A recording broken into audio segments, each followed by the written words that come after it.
Hello दोस्तों, आदाब, नमस्कार। मैं आपका साथी डॉक्टर मोहम्मद इकबाल। आज हम आपको भक्ति काल के बारे में बताएंगे। अभी तक मैंने आदिकाल पे चर्चा किया, और जैसा कि आप जानते हैं कि हम इम्पोर्टेंट जो एग्ज़ाम में अक्सर पूछे जाते हैं उसी से रिलेटेड बताते हैं, पूरी तरीके से आपको समझा देते हैं। और ज़्यादातर आप देखते हैं कि फैक्ट जो चीज़ें हैं उसी को यहाँ हम रखते हैं एग्ज़ाम के पर्पज़ से। बाकी आप बुक्स वगैरह पढ़ते रहें जिससे आपको परेशानी ना हो, क्योंकि सब चीज़ इसमें ऐड नहीं हो सकती है और न ही मैंने सब कुछ ऐड किया है। लेकिन जितना मैं ऐड कर दिया हूँ करीब करीब सब महत्वपूर्ण है। पूरे तरीके से आप इस संग्रह को पढ़ेंगे तो काफ़ी चीज़ें आपके लिए आसान रहेगी। मेरी कोशिश यही रही है कि हम इसमें ज़्यादा से ज़्यादा इम्पॉर्टेंट महत्वपूर्ण संग्रहों को रखें। तो आइए हम भक्ति काल शुरू करते हैं। आइए अब जान लेते हैं भक्ति काल। अब भक्ति में आप देख लीजिए भक्त किसे कहते हैं। भक्ति शब्द की उत्पत्ति भज धातु से हुई है, जिसका सामान्य सा अर्थ है भजन करना, अर्थात अपने किसी भी इष्ट को याद करना। आप जब किसी भी अपने इष्ट को याद करते हैं, उनके प्रति आप भजन करते हैं, तो उसे ही भक्ति कहते हैं। किसी इष्ट को याद करना, वह सगुण निर्गुण कोई भी हो सकता है। वह सगुण भी हो सकता है और निर्गुण भी हो सकता है। आप दोनों को आप याद करते हैं, उनकी भक्ति करते हैं, भजन करते हैं, तो उसी को हम भक्ति कहते हैं। अब आइए निर्गुण किसे कहते हैं। निर्गुण निर्गुण का शाब्दिक अर्थ है बिना गुण का, अर्थात जो बिना मूर्त का हो या अमूर्त हो वही बिना गुण का हो सकता है, अर्थात कि जिसकी मूर्ति हमें नहीं दिखाई पड़ती है वह निर्गुण है। अब आइए सगुण के बारे में बात करते हैं। सगुण वह है जिसके गुणों या विशेषताओं को हम देख सकें, अर्थात सगुण का शाब्दिक अर्थ ही है गुणों के साथ, और मूर्तमान अवस्था में ही वह दिखाई पड़ता है। इसलिए कहा जा सकता है कि ब्रह्म का मूर्त रूप ही सगुण है। अब भक्त के बारे में थोड़ा सा डिटेल में बता दें आपको विस्तार से। भक्ति का सर्वप्रथम उल्लेख श्वेताश्वेतर उपनिषद में निर्गुण ब्रह्म के रूप में की गई है। तो श्वेताश्वेतर उपनिषद की भक्ति भी निर्गुण भक्ति ही है। सगुण भक्ति का आधार ग्रंथ श्रीमद् भागवत पुराण माना जाता है। श्वेताश्वेतर उपनिषद के पश्चात भक्ति का विवेचन नारद भक्ति सूत्र व सांडिल भक्ति सूत्र में मिलता है, और अगले उपनिषद के रूप में छांदोग्य उपनिषद आता है जो निर्गुण भक्ति का उल्लेख करता है। भक्ति सूत्र के प्रणेता या आदि आचार्य नारद मुनि माने जाते हैं। आदि आचार्य नारद मुनि हैं और आद्य आचार्य रामानुजाचार्य हैं। ठीक है। अब बात करते हैं भक्ति की अवधारणा और स्वरूप। भक्ति एक भावना है जिसका मूल आधार ईश्वर की पूजा है। कविता या काव्य तो भक्ति का एक साधन मात्र है, साध्य नहीं। साध्य के रूप में तो भक्ति को मान्यता प्राप्त है। भक्त शब्द के लिए कोशों में अनुराग, पूजा या उपासना इत्यादि नाम दिए गए हैं, परंतु ये सभी पर्याय मात्र हैं। भक्ति को वास्तविक रूप में भज धातु से निकला हुआ माना जाता है, जिसका अर्थ है भजन या सेवा करना। इस भक्ति शब्द का हम इतने रूढ़ अर्थों में भी नहीं बांध सकते, अर्थात यह व्यापक शब्द है। नारद भक्त सूत्र में आता है सा तस्मिन परम प्रेम रूपा अमृत स्वरूपा च, वह परम प्रेम रूप है अमृत के समान। सांडिल भक्त सूत्र में भक्ति को ईश्वर की परम आसक्ति कहा गया। सा परानु शक्तिरीश्वरी।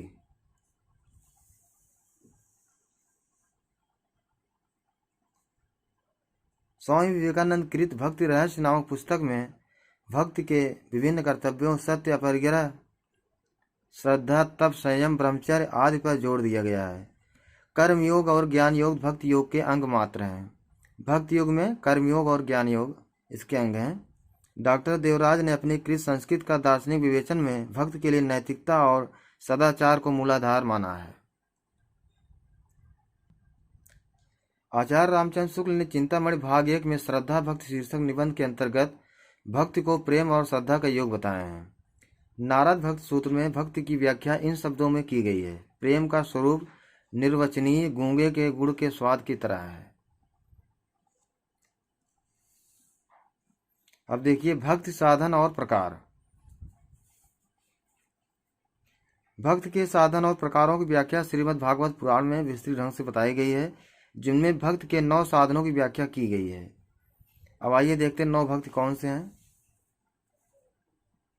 श्रवण, कीर्तन, स्मरण, पाद सेवन, दास्य, वंदन, अर्चन, सख्य, आत्मनिवेदन। श्रवण क्या है? ईश्वर के रूप, रंग, आकार, गुण व लीलाओं का श्रवण करना, मतलब इसको सुनना। कीर्तन, इसके अंतर्गत प्रवचन, व्याख्यान, स्रोत व स्तवन पाठ करना। स्मरण क्या है? ईश्वर की लोक लीलाओं को याद करना। पाद सेवन, ईश्वर के चरणों की वंदना करना। दास्य, दास या दास रूप में ईश्वर की भक्ति करना। वंदन, ईश्वर को प्रणाम या वंदना करना ही वंदन है। अर्चन, इसमें भक्त का हृदय निर्मल व स्वच्छ होता है। सख्य, इसमें भक्त ईश्वर का सखा या मित्र होता है। आत्मनिवेदन, यह अंतिम भक्ति का साधन माना जाता है। इसमें भक्त की स्थिति शरणागत होती है। भक्त अपने आप को ईश्वर के प्रति न्यौछावर कर देता है। अब देखिए भक्त के भाव। ईश्वर से संबंध स्थापना के संदर्भ में अनेक संबंध उभर कर आ जाते हैं, जिन्हें हम भाव की संज्ञा देते हैं। ये 5 प्रकार के होते हैं। पहला है दास्य भाव, दूसरा है सख्य भाव, तीसरा है वात्सल्य भाव, चौथा है माधुर्य भाव और 5वां है शांत भाव। भक्ति का स्रोत, आइए देखते हैं भक्ति का स्रोत।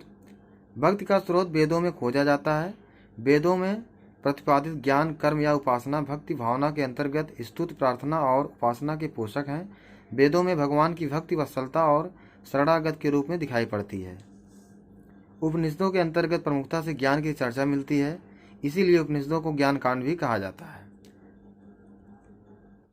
आइए बात करते हैं भक्ति का उद्भव। विद्वानों ने भक्ति के उद्भव के अलग अलग मत दिए हैं, जो निम्नवत है। पहला, राजनैतिक पराजय के कारण। रामचंद्र शुक्ल जी बताते हैं कि भक्ति का जो उद्भव हुआ वह राजनैतिक पराजय के कारण हुआ। अविच्छिन्न सांस्कृतिक परंपरा के कारण, अर्थात धार्मिक व सामाजिक भावना के कारण। हजारी प्रसाद द्विवेदी इन्होंने बताया है। ईसाइयत की देन गियर्सन, बेबर और कीथ, इन लोगों ने अलग अलग तरीके से बताया है कि भक्ति का उद्भव अपने यहाँ कैसे हुआ था।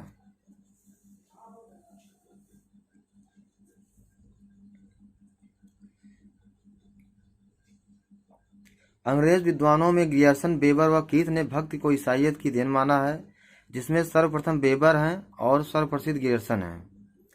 बिजली की चमक के समान अचानक इस समस्त पुराने धार्मिक मतों के अंधकार के ऊपर एक नई बात दिखाई दी है। कोई हिंदू यह नहीं जानता कि यह बात कहाँ से आई है।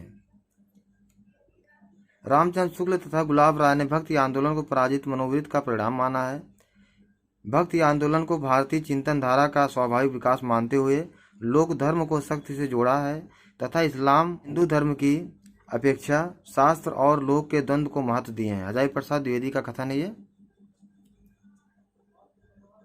आगे देखिए, रामचंद्र शुक्ल के अनुसार जब मुस्लिम साम्राज्य दूर दूर तक स्थापित हो गया, तब परस्पर लड़ने वाले स्वतंत्र राज्य नहीं रह गए। इतने भारी उलटफेर के पीछे हिंदू समुदाय में बहुत दिनों तक उदासी छाई रही। अपने पौरुष से हताश जात के लिए भगवान की भक्ति और करुणा की ओर ध्यान ले जाने का अतिरिक्त दूसरा मार्ग ही क्या बचा था। रामचंद्र शुक्ल ने जो बताया है कि किस तरीके से भक्ति का उदय हुआ, उसी भी इन्होंने ये पंक्ति दी है, उन्हीं का ये कोटेशन है। सारांश यह है कि जिस समय मुसलमान भारत में आए, उस समय सच्चे धर्म भाव का बहुत कुछ ह्रास हो चुका था। परिवर्तन के लिए बहुत बड़े धक्कों की आवश्यकता थी, रामचंद्र शुक्ल ने कहा है। हजारी प्रसाद द्विवेदी का यह कथन है। यह बात अत्यंत हास्यास्पद है कि जब मुसलमान लोग उत्तर भारत मंदिर तोड़ रहे थे, तो उसी समय निरापद खाली दक्षिण में भक्त लोगों ने भगवान की शरणागत की, प्रार्थना की। मुसलमानों के अत्याचार के कारण यदि भक्ति भावना को उभरना होता तो उसे पहले सिंध में और उत्तर भारत में होनी चाहिए थी, पर हुई दक्षिण में। हजारी प्रसाद द्विवेदी इनका खंडन करते हैं। उनका यह कहना है कि मुसलमानों की वजह से यहाँ पे भक्ति का उदय नहीं हुआ है। आगे लिखते हैं, अगर इस्लाम ना आया होता तो भी इस साहित्य का 12 आना वैसा ही होता जैसा आज है। ये बहुत ही इंपॉर्टेंट, बहुत ही महत्वपूर्ण कोटेशन है। अक्सर यह कथन पूछा जाता है कि हजारी प्रसाद द्विवेदी का है, इसको याद रखिएगा। आगे शुक्ल जी का कथन है, भक्त का स्त्रोता दक्षिण की ओर से उत्तर की ओर धीरे धीरे पहले से चला आ रहा था। उसे राजनीतिक परिवर्तन के कारण शून्य पड़ते हुए जनता के हृदय में फैलने का पूरा स्थान मिला। यह कथन शुक्ल जी का है। डॉक्टर ताराचंद व यूसुफ हुसैन के अनुसार भक्ति आंदोलन की उत्पत्ति को हिंदू धर्म के इस्लाम से संपर्क में आने का परिणाम मानते हैं। ये दोनों विद्वान भक्ति आंदोलन की उत्पत्ति जो है हिंदू धर्म के इस्लाम से संपर्क में आने के परिणाम मानते हैं। अब आइए देखते हैं भक्ति आंदोलन के उदय के कारण। भक्ति आंदोलन जो उदय हुआ उसके क्या क्या कारण थे। नंबर 1, जटिल हिंदू धर्म। दूसरा, हिंदू धर्म व समाज का विघटन। तीसरा, हिंदू धर्म को जनवादी बनाने की आवश्यकता। चौथा है समन्वय की आवश्यकता। पांचवा है सूफी संतों का प्रभाव। आइए अब देखते हैं संत काव्य। संत शब्द का सामान्य अध्ययन। संत शब्द की उत्पत्ति शांत शब्द से हुई है। पीताम्बर दत्त बड़थवाल ने संत शब्द का अर्थ निवृत्त मार्गी या वैरागी बताया है। संत का सामान्य अर्थ है पवित्र आत्मा, बुद्धिमान, परोपकारी। शिव कुमार मिश्र ने संत शब्द की उत्पत्ति सत शब्द से मानते हैं। हिंदी साहित्य के समुचित अर्थ में सामान्यतः संत को हम निर्गुणोपासक और भक्त को सगुणोपासक कहते हैं। मतलब संत जो रहेगा वो निर्गुण का उपासना करेगा और भक्त जो रहेगा वो सगुण की उपासना करता है। हिंदी साहित्य में भक्ति काल की दृष्टि से भक्ति का आरंभ निर्गुण भक्ति धारा से होता है। रामचंद्र शुक्ल, नामदेव व कबीर द्वारा प्रवर्तित भक्ति धारा को निर्गुण भक्ति धारा कहते हैं। हजारी प्रसाद द्विवेदी ने इसे निर्गुण भक्ति साहित्य का नाम दिया है, जबकि रामकुमार वर्मा ने संत काव्य जैसी विशेषण से विशेषित किया है। आइए सबसे पहले इसमें आते हैं रामानंद। जन्म 1368 ईस्वी, मृत्यु 1468 ईस्वी। जन्म स्थान प्रयाग में। जाति भक्तमाल के अनुसार भक्तमाल सटीक में आचार्य प्रियादास ने इन्हें प्रयाग का कान्यकुज ब्राह्मण बताया है। गुरु राघवानंद। संप्रदाय रामावत संप्रदाय की स्थापना। बैरागी दल की भी स्थापना जो केवल रामावत संप्रदाय का प्रचार करते थे। ये मूलतः प्रयाग के रहने वाले थे, बाद में द्रविड़ प्रदेश चले जाते हैं, पुनः वापस आकर काशी वास करते हैं, जिसकी सूचना निम्न पंक्ति से मिलती है। भक्ति द्राविड़ उपजी लाए रामानंद। यह डॉक्टर सत्येंद्र की पंक्ति है। आइए इनकी रचनाएं देखते हैं। प्रमुख रचना नंबर 1 श्री रामार्चन पद्धति। दूसरा है वैष्णव मताब्ज भास्कर। गौड़ रचना है राम रक्षा स्रोत। योग चिंतामणि। चिंतामणि की विष्णु को कहा जाता है। चिंतामणि विष्णु को कहा जाता है। इधर सांप्रदायिक झगड़े के कारण कुछ नए ग्रंथ रचे गए, जिसे रामानंद के नाम से बताया गया। आनंद भाष्य, भगवद गीता भाष्य।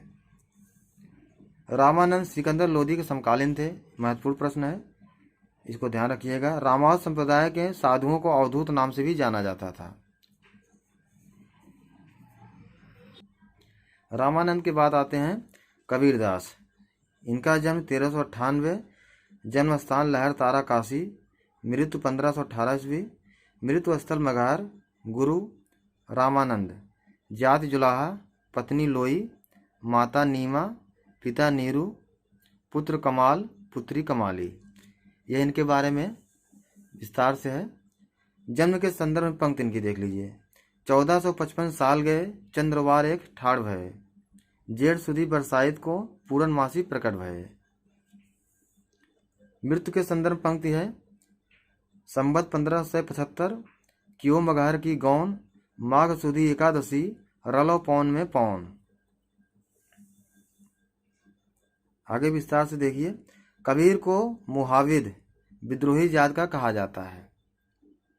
एग्जाम में अक्सर पूछ लेता है, तो इसे आप ध्यान रखिएगा। मुस्लिम संप्रदाय के लोग शेख तकी को कबीर के गुरु के रूप में मानते हैं। इलाहाबाद में शेख तकी का मज़ार है, उनको कहते हैं कि ये कबीर के गुरु थे। कबीर की रचनाओं का संकलन इनके योग्य शिष्य धर्मदास ने बीजक नाम से लिखा, जिनमें निम्न रचनाएं आती हैं। साखी दोहा छंद है, राजस्थानी मिश्रित खड़ी बोली है ये। शब्द गेय पदों में ब्रजभाषा। कबीर का रहस्यवाद इसी में वर्णित है। रामायणी दोहा चौपाई छंद ब्रजभाषा में है। ब्रह्म विषयक बातें इसमें कही गई हैं। तो ये रहा इनके बारे में विस्तार से। अब आइए इनकी भाषा के बारे में देख लेते हैं। कबीर की भाषा सदुकड़ी भाषा।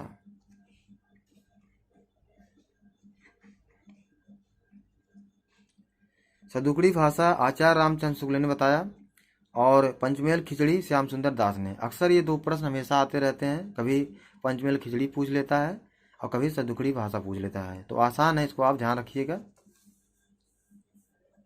आगे देखिए विस्तार से। कबीर परिचय जो अनंतानंद की रचना है, इसमें कबीर से संबंधित जीवन परिचय प्राप्त होता है। अनंतानंद की रचना है कबीर परिचय।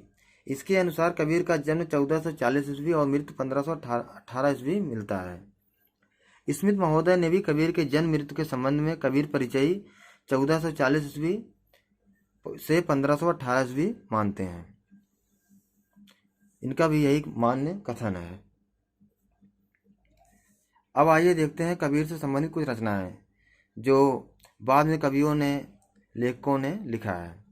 कबीर वचनावली अयोध्या सिंह उपाध्याय हरिऔध। कबीर ग्रंथावली श्याम सुंदर दास भी लिखे हैं, माता प्रसाद गुप्त लिखे हैं, पारसनाथ तिवारी, रामकिशोर शर्मा। कबीर ग्रंथावली नाम से 4 लोगों ने रचना किया है। कबीर मीमांसा रामचंद्र तिवारी। कबीर का रहस्यवाद रामकुमार वर्मा। संत कबीर रामकुमार वर्मा। कबीर हजारी प्रसाद द्विवेदी। तो ये इस पे कबीर दास से कुछ लिखी हुई रचनाएं हैं। अब देखिए कबीर साधनात्मक रहस्यवाद, जैसी भावात्मक रहस्यवाद। रामचंद्र शुक्ल जी कबीर के रहस्यवाद को साधनात्मक मानते हैं और जैसी के रहस्यवाद को भावात्मक मानते हैं, और रामस्वरूप चतुर्वेदी जी अज्ञेय के रहस्यवाद को सृजनात्मक मानते हैं। ये इंपॉर्टेंट प्रश्न है, इसको आप ध्यान रखिएगा। फिर आगे आइए कुछ कथन के बारे में देख लेते हैं जो महत्वपूर्ण कथन एग्जाम में पूछे जाते हैं। यद्यप कबीर ने कहीं काव्य लिखने की तैयारी नहीं की, तथापि उनकी आध्यात्मिक जल की गगरी से छलके हुए रस से काव्य की कटोरी में भी कम रस इकट्ठा नहीं हुआ। यह कथन हजारी प्रसाद द्विवेदी जी का है। वे भगवान के नृसिंहावतार के मानव प्रतिमूर्त थे। कबीर ऐसे मिलन बिंदु थे जैसे निरीह प्लस सिंह। हजारी प्रसाद द्विवेदी जी का कथन है। कबीर की बाड़ी वह लता है जो योग के क्षेत्र में भक्ति का बीज पड़ने से अंकुरित हुई है। यह भी कथन हजारी प्रसाद द्विवेदी जी का है। कबीर योगी जात के थे, हजारी प्रसाद द्विवेदी का कथन है। कबीर की भाषा सदुकड़ी है, रामचंद्र शुक्ल जी का कथन है। कबीर का कवि रूप उन्हें घलवे में मिली वस्तु है, यह हजारी प्रसाद द्विवेदी जी ने कहा। कबीर ठोक पीट कर कवि हो गए, यह रामचंद्र शुक्ल जी ने कहा। कबीर लोक भंजक हैं, रामचंद्र शुक्ल जी ने कहा।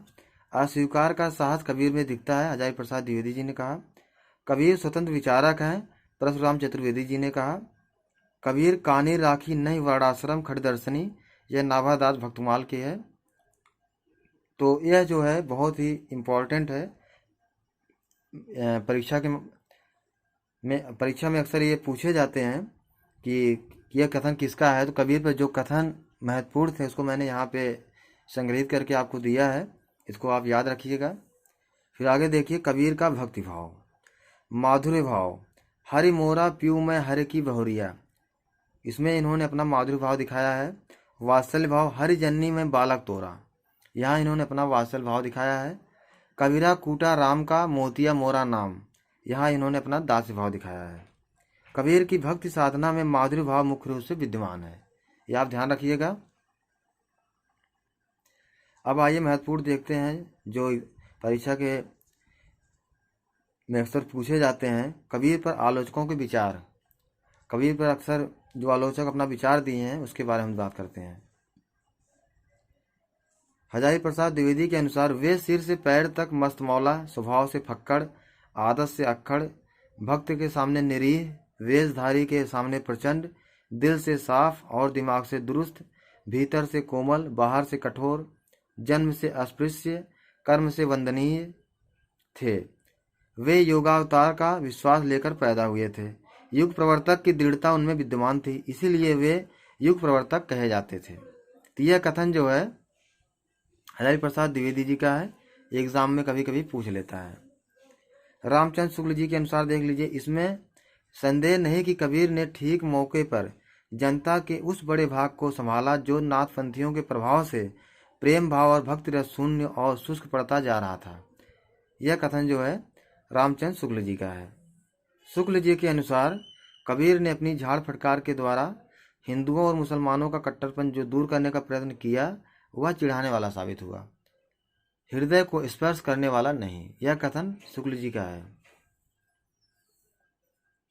रामचंद्र शुक्ल के अनुसार आगे देखिए, इनके अनुसार भाषा बहुत परिष्कृत और परिमार्जित न होने पर भी कबीर की उक्तियों में कहीं विलक्षण प्रभाव व चमत्कार है। प्रतिभा उनमें प्रखर थी, इसमें संदेह नहीं है। कबीर भाषा वाणी के डिक्टेटर थे। बहुत ही महत्वपूर्ण है, अक्सर एग्जाम में पूछता है। यह कथन हजारी प्रसाद द्विवेदी जी का है। 15वीं शताब्दी में कबीर सबसे शक्तिशाली और प्रभावोत्पादक व्यक्ति थे। यह कथन हजारी प्रसाद द्विवेदी जी का है। आगे, कविता करना उनका लक्ष्य नहीं, फिर भी उनकी उक्तियों में कवित्व की ऊंची चीज प्राप्त है। वे साधना के क्षेत्र में योग्य गुरु थे और साहित्य के क्षेत्र में भविष्य सृष्टा। संस्कृत को कूप जल से छुड़ाकर उन्होंने भाखा के बहते नीर में सरस्वती का स्नान कराया। उनकी भाषा में बहुत सी बोलियों का मिश्रण है, क्योंकि भाषा उनका लक्ष्य नहीं था। अनजाने में ही वे भाषा की सृष्टि करते थे। यह कथन हजारी प्रसाद द्विवेदी जी का है। तो यह कुछ आलोचकों का कथन है, जिसको आप याद रखिएगा, हमेशा अक्सर एग्जाम में पूछे जाते हैं।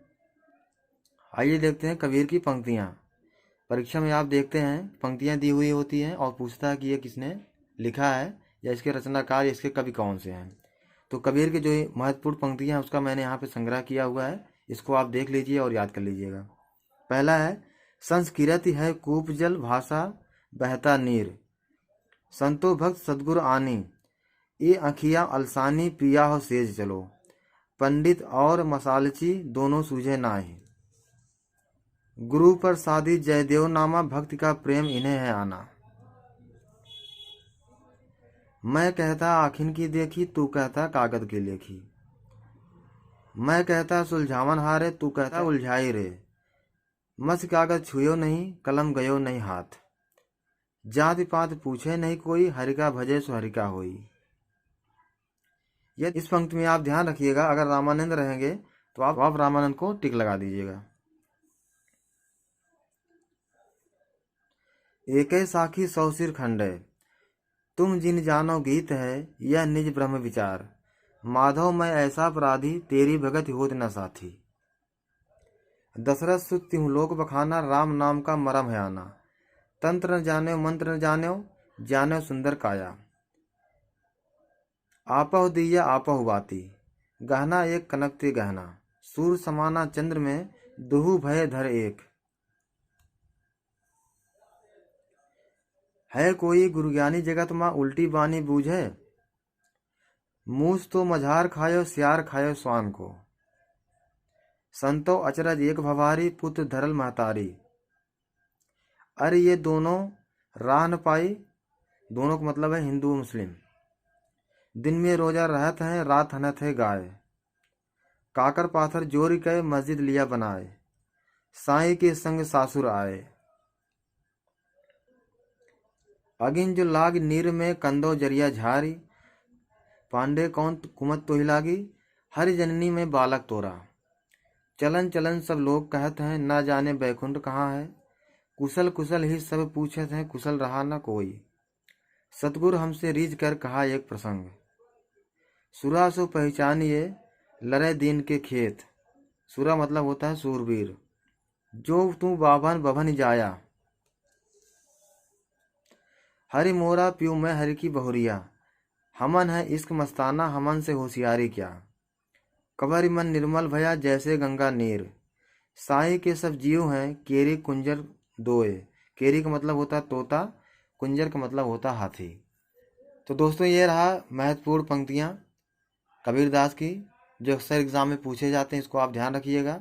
रामानंद के बारे में मैंने बताया और उसके बाद कबीर के बारे में मैंने बताया, फिर इसके बाद मैं आगे आपको बताऊंगा और भी जो लोग इसमें आएंगे। और इस वीडियो में यहीं तक, फिर मिलेंगे नेक्स्ट वीडियो में। तब तक लिए आप लोग तैयारी करिए।